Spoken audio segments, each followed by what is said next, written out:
प्रदेश में सीएम योगी आदित्यनाथ जब इंसाफ करते हैं तो अपराधी थर थर कांपते नजर आते हैं और शायद यही हाल इस वक्त सूर्या के आरोपियों का भी हो रहा होगा, क्योंकि परिवार अब एनकाउंटर की मांग पर अड़ गया है। लोग अब इस मामले में त्वरित और सख्त एक्शन की मांग कर रहे हैं। बकरीद के दिन गाजियाबाद में 17 साल के सूर्या चौहान के साथ जो हुआ, उसने यूपी की शांति को भंग कर दिया। लोगों में उस क्रूरता के खिलाफ आक्रोश है जिसने एक घर का दीपक बुझा दिया। लेकिन यह सीएम योगी आदित्यनाथ का राज है। यह कोई अपराधी बख्शा नहीं जाता, बल्कि ऐसी सजा मिलती है जो हर अपराधी के लिए नजीर बन जाती है। जहां एक तरफ योगी सरकार इस मामले को गंभीरता से लेते हुए एक्शन में नजर आ रही है, तो वहीं अब इस मामले में सियासत भी देखने को मिल रही है। जहां एक तरफ डिप्टी सीएम केशव प्रसाद मौर्य ने परिवार को इंसाफ का आश्वासन दिया, तो वहीं बसपा प्रमुख ने चुनाव से पहले ऐसी घटनाओं पर चिंता जताई। क्या असर डालेगी चुनाव से पहले होने वाली ये तमाम घटनाएं? क्या है योगी के पास प्लान 2027? चलिए आपको बताते हैं। नमस्कार, टीवी 24 नेटवर्क देख रहे हैं आप, मैं हूं आपके साथ शिखा बहरोत्रा। उत्तर प्रदेश में जब कानून व्यवस्था की बात होती है तो मुख्यमंत्री योगी आदित्यनाथ की सख्त छवि सबसे पहले सामने आती है। अपराध और अपराधियों के खिलाफ जीरो टॉलरेंस की नीति को लेकर योगी सरकार लगातार चर्चा में रही है।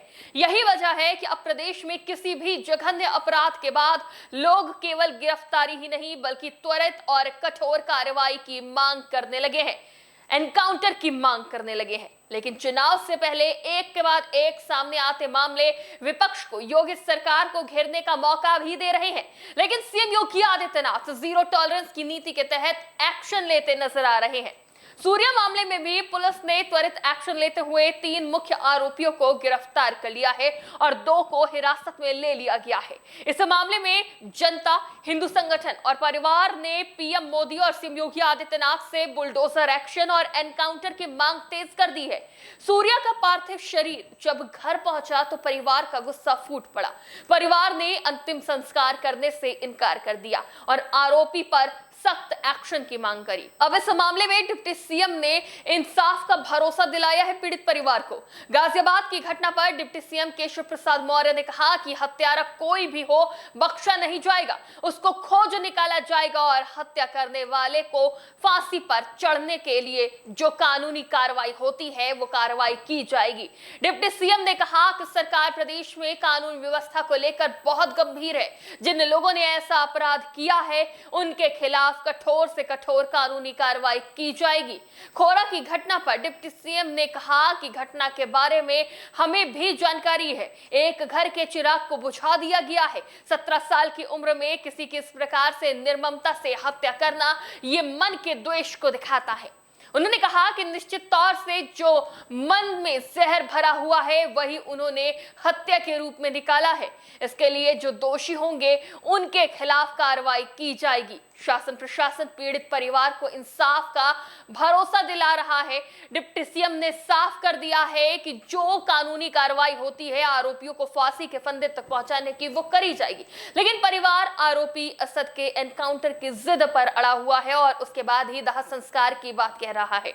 इस मामले में लोगों में आक्रोश व्याप्त है। आलम यह है कि इस मामले पर अब राजनीति भी शुरू हो गई है। उधर बसपा प्रमुख मायावती ने तो सरकार को दुष्परिणाम भुगतने की चेतावनी तक दे डाली है। बहुजन समाज पार्टी प्रमुख मायावती ने गाजियाबाद में सूर्या चौहान की हत्या पर दुख व्यक्त किया। उन्होंने सोशल मीडिया प्लेटफॉर्म एक्स पर पोस्ट लिखकर कहा कि जिला गाजियाबाद में खोड़ा के एक नौजवान युवक सूर्या चौहान की हुई हत्या की घटना अति दुखद व चिंताजनक है। इस प्रकार की आए दिन हो रही घटनाओं की रोकथाम के लिए शासन और प्रशासन को सही कदम उठाने की जरूरत है। उन्होंने आगे लिखा कि साथ ही इस घटना में शामिल अपराधियों की पहचान करके उन्हें कानूनी सजा जरूर दी जाए। इसके साथ ही चुनाव का समय जैसे जैसे नजदीक आता जाएगा ऐसी घटनाओं के व्यापक दुष्परिणाम होंगे। अंततः सरकार पूरी तरह सतर्क रहे।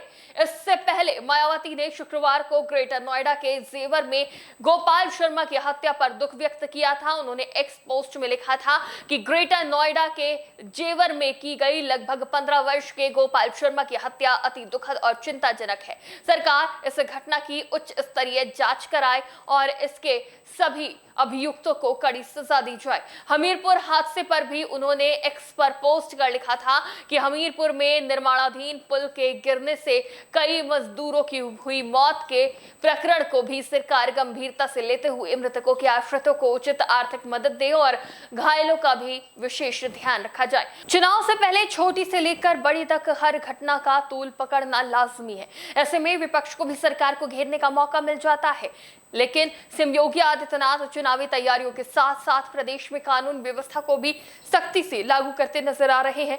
यूपी में कानून व्यवस्था के मुद्दे पर ही 2017 में सरकार बदली थी और योगी सरकार सत्ता में आई थी और 2022 में भी यही फॉर्मूला काम किया था। प्रदेश में बेहतर लॉ एंड ऑर्डर का मुद्दा सबसे ज्यादा महत्वपूर्ण माना जाता है। ऐसे में 2027 से पहले सीएम योगी आदित्यनाथ कानून व्यवस्था के मोर्चे पर खुद को और मजबूत करते और हर मामले में सख्ती बरतते नजर आ रहे हैं और त्वरित कार्रवाई के निर्देश भी दे रहे हैं। इस पूरे मामले पर आपकी क्या राय है, हमें कमेंट बॉक्स में जरूर बताएं। फिलहाल के लिए देखते रहिए TV24 नेटवर्क।